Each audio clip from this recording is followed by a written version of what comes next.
Écoutez bien, hein, parce que il y a les Occidentaux qui vont se lever et vont dire qu'aujourd'hui que la Russie est intéressée par l'Afrique. Et comme vous ne connaissez pas ce que je vais vous raconter une petite histoire. Depuis la Deuxième Guerre mondiale, la Russie c'est l'un des alliés puissants de presque tous les pays en Afrique. C'est-à-dire les armes que les soldats africains, les policiers, les militaires africains utilisent, ça vient de la Russie, de la Corée, de beaucoup de pays. Mais ça ne vient jamais de l'Europe. Parce que l'Europe a sa stratégie pour rester notre colonisateur et pour continuer à piller nos fonds, nos richesses, nos diamants, nos ressources.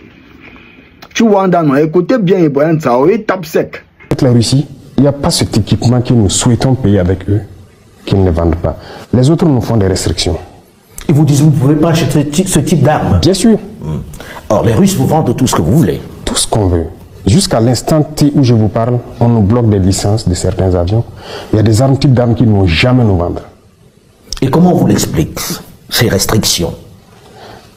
Ça vous, je pose la question, où est l'amitié? Qu'est-ce qu'ils veulent?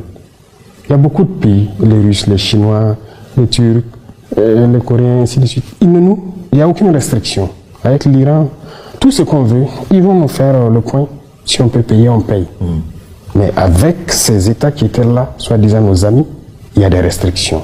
Il y en a même qui sont arrivés à nous dire qu'ils ne peuvent rien nous vendre qui est létal. Ah oui? Oui. Donc vous faites la guerre, vous ne pouvez pas tuer celui qui est en face de vous? Ah oui, les terroristes, lui, nous tuent. Mais nous, on a peut-être le devoir de ramasser des cailloux, peut-être même le caillou est létal. Tout ce qui est létal qu'ils ne nous vendent pas. Voilà. C'est eux qui donnent les armements à nos soldats. Parce qu'il n'y avait pas les pays comme la Corée, la Russie. Petit frère, c'est que l'Afrique n'existe plus. C'est que c'est un avantage pour les gens là de descendre et faire ce qu'ils veulent en Afrique.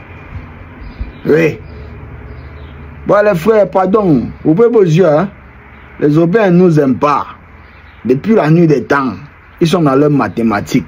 Ils ont leurs mathématiques et ils ne savent pas qui était le maître vrai. Parce que le maître il était trop high. Comment quelqu'un vient jusqu'à chez nous donner les ordres. Dans l'Africain, là, c'est mal la grosse gueule pour aboyer comme le bolodor. Non, comme le chihuahua. Ah, mon petit.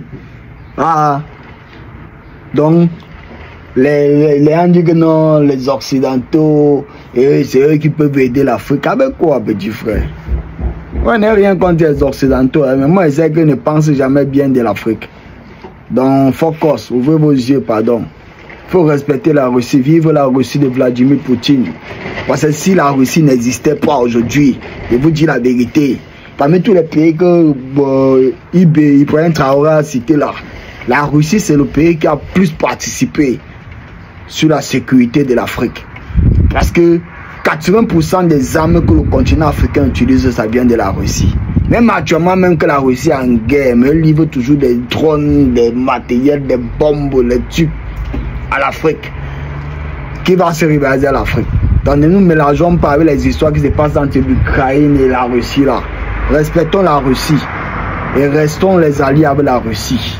Vive la Russie, vive Vladimir Poutine. Que la terre te donne longue vie, champion. Parce que tu as la capacité. Nous on t'aime, nous les Africains. Hein. Ouais, on t'aime très mal. Ah, tu es garçon. Écoutez, Ibé, dis donc, le papa de l'Afrique, le parrain du continent africain, Ibrahim Traoré, un jeune qui s'est levé, il a donné chemin que tout le monde va suivre. Pas petite affaire, il faut entendre ça là.